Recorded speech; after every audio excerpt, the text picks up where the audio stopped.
Баршаңызға сәлем достар. Бүгін біз бауыр тортын әзірлейміз. Бұл торт өте дәмді және өте жұмсақ болып шығады. Сонымен қатар бұл торт өте пайдалы, себебі гемоглобинді көтеруге көмектеседі. Бұл торт өте оңай әзірленеді. Сондықтан видеоны соңына дейін қараңыздар. Ең алдымен бауырды қолмен майдалап тураймыз. Менде 450 грамм бауыр.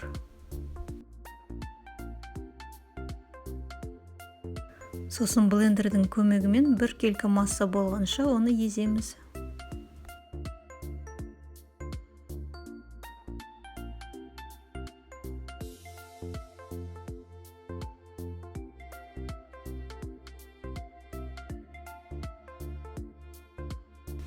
Массамызға 1 шай қасық тұз, жарты шай қасық сода және жарты шай қасық қара бұрыш қосамыз. 4 ас қасық сұйық май, 2 жұмыртқа,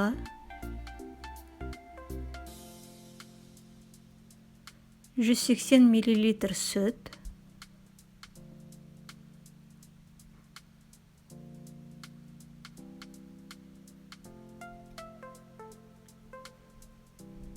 елу грамм ұн қосамыз.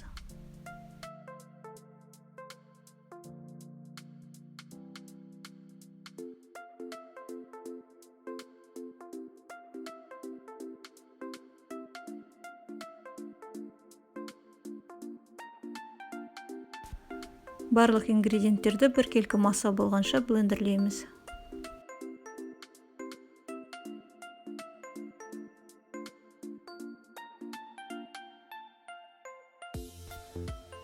Бір сәбізді үккіштен өткіземіз.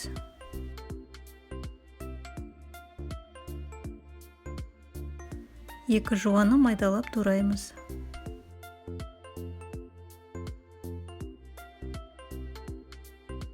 Ысып тұрған құймақ пісіретін табамызды майлаймыз.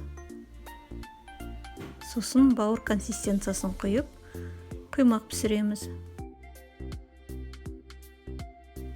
Isып тұрған табамызға шамалы өсімдік майын құямыз. Сосын жуаны қуыра бастаймыз.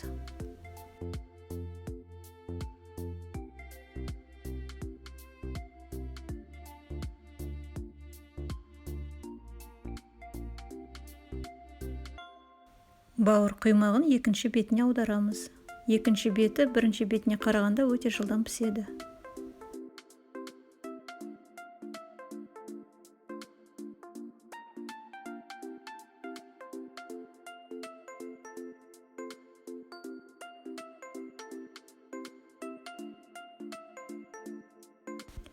Сәбізді қосып қуырамыз.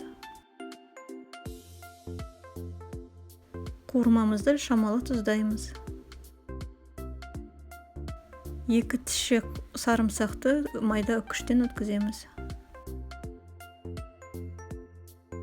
200 грамм майонез қосамыз. Тортымызды жинауға кірісеміз. Құймағымыздың үстінен майонез жағамыз, үстінен қуырмаларымыздан саламыз, сосын қайтадан құймақ қоямыз, сөйтіп қайталай береміз.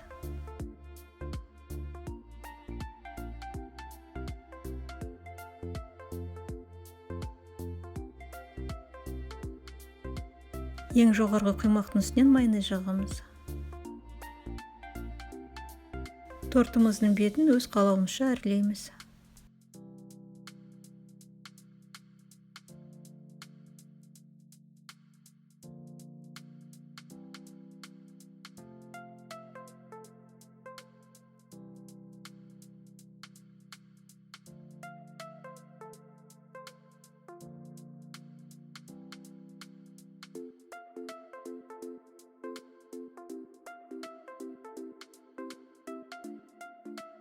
Мінеки достар, біздің бауыр тортымыз дайын болды.